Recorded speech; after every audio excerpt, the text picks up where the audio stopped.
All right, Midlife Crisis Journal for Ryan, day 30 or so. Maybe it's 31. I don't know. Almost in a month. Getting on a plane soon. I found out that it is easier to travel through. It's easier to travel 1,000 miles by a plane by yourself than it is to go to Costco with a family of 5. It's like significantly easier too, man. You just have to worry about getting your own stuff and getting your own stuff. The planning to do in advance. You just have to, just not forget things. Just little things like, for example, maybe I'll do a dad tip today. Is more so, all right, when traveling for business, put all your stuff. Never put any of your stuff down anywhere besides just the desk. That way you don't forget anything.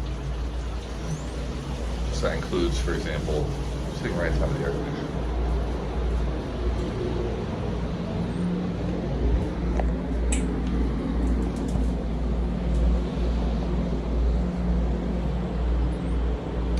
That includes, for example, don't put your toothbrush down in the bathroom. Just put it down on the desk. Put everything down on the desk. So, yeah, that's my tip for today. I got to see some relatives yesterday. It's funny, I didn't realize how much too my family has a bit of a mischievous angle to it. I just found out one of my cousins made like $10,000 in college making like fake IDs. I had a conversation with my father-in-law the other day, and we were talking about how like his neighbor like gradually pushed his lawn back into public land, like by mowing and stuff like that. And he was more like, he's like, well, you should do it so you're good enough for your kids. And I'm like, well, you want to sit? It's like, don't break the law, you want to respect the edge of public property. It's like, you also want to teach your kids not to follow stupid rules. And I realized, okay, that might be a family thing.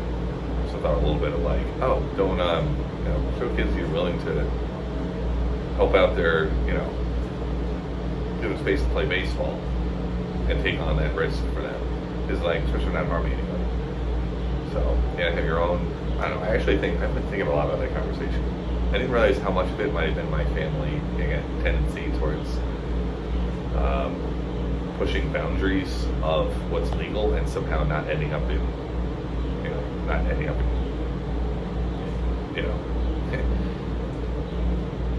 ever getting like a fine or being arrested or anything like that. But,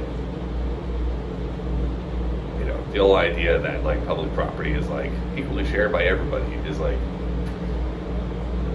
that equally shared by everybody is at best like a kind of a lie we all tell ourselves so that we don't go nuts, just like just looting all public things. The reality is it's just a bunch of people that are like, it's inefficiently managed by a handful of people. Not everyone. There's no chance for you to like everyone to say vote on something. Say like, what should we do with the lawn behind Gary's house? No one's gonna. It's either Gary's gonna encroach on that land a little bit, or then there's a 1 in 100 chance that they decide they want to develop on it, and maybe 1 in 100 chance then that Gary gets a fine, or it's just going to go to waste, to be honest. And you want to make sure before you do something like that you're not building on landmines and stuff. But besides that, it's just like, no, it's an afterthought. They don't know. They're not. It's the public land. It's kind of like it's. The whole reason why it's public land is sometimes for a good reason, but a lot of times it's just out of like coincidence. It just so happened to now fall under the control of the handful of people of the town who don't have the time or the inclination to try and do anything with it. And it's illegal, and they can, in theory, use force to stop you from using it. So it's more like, town government is more like a leash on the people as opposed to this is everyone's shared together. Very idealistic way to look at it. Anyway, that's another reason why I'm glad I'm the one raising my kids. But all right, last one I'm doing at the hotel, getting in the plane.